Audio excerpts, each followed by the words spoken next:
kababayan dito sa Japan, sa Pilipinas, ang Pinoy Bansay TV po ay naglakbay dito sa Shinjuku. Of course, dito sa buong Tokyo, papasyal po kami. Nandito po kami sa ibabaw ng limousine. Sana. At ngayon, kasama ko po ngayon ang ating artista sa Japan, actress si Maya Kikuchi. Say hello na sa mga Pinoy Bansay TV. Hello po sa inyong lahat. Si Maya po. Yes. Kung po siya, half Japanese po siya, single. At lumabas po siya sa unbelievable drama actress po sa Saigen drama. Ganyan siya ka-cute, ano. Ang salita ng anak ng kwan, ng Bisaya, kahit ano. Maayong buntag, hapon o gabi sa inyong tanan. Ano yun? Good morning, good afternoon, and good evening to all. Galing mo naman. Lahat na lang hinalo ko na. Hindi ko alam anong oras manunod sila. Siguro, sa mga tagapanood po natin ng Pinoy Bansay TV, tagapakinig ng Radio Filipino, at syempre po sa lahat ating mga tagapakinig ng DWNE radio station sa buong Pilipinas. Magandang maga po sa inyo at mabuhay po.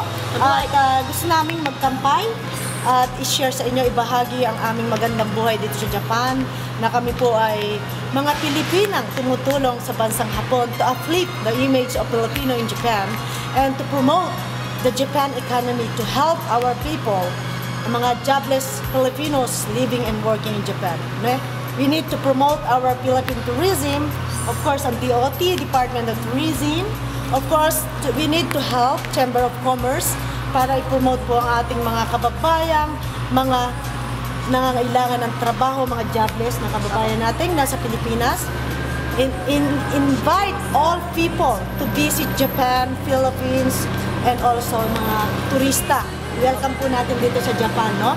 At i-welcome natin sa ating bansang Pilipinas. Tangkilikin po natin ang ating mga sariling produkto like mansi calamansi juice. Calamansi juice. Saka yung mga masarap nating mga prutas, yung mga mango, dried mango, di ba? Dried mangoes. Yes. At siyempre po, narito kami sa Japan. Kami tayo, Miss Maya. Inaanyayahan po natin ang ating mga kaibigan, mga Pilipino, Amerikano, European, Italian, French, ano pa, sa iba't ibang bayan ng mundo. Todo ang mundo, ano?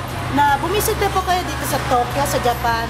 At makita ninyo, you can see the beautiful, beautiful Tokyo. Very safe. Ano na meron tayo dito pwede nilang mabisita? Okay, first, Skytree, may Disneyland. Yes, Disneyland, Disney Tapos, Sea. yung kung saan po gaganapin yung Olympics, which yung Kokritsu, yung National Stadium. Of course, please come to Japan. You can see, meron po kami mga hot spring onsen. Hakone, Nikko, Kyoto, di ba? Yung World Heritage ng Japan. Of course, meron po kaming World Heritage ng Japan na Mount Fuji, Fujisan. Mite kudasai, zehi mite kudasai. Andiyan rin po ang ating Nijubashi, Odaiba Reclamation Area. Of course, kumain po kayo dito sa Skull at gamitin niyo po itong limousine ng aking best friend. You can contact our handsome driver.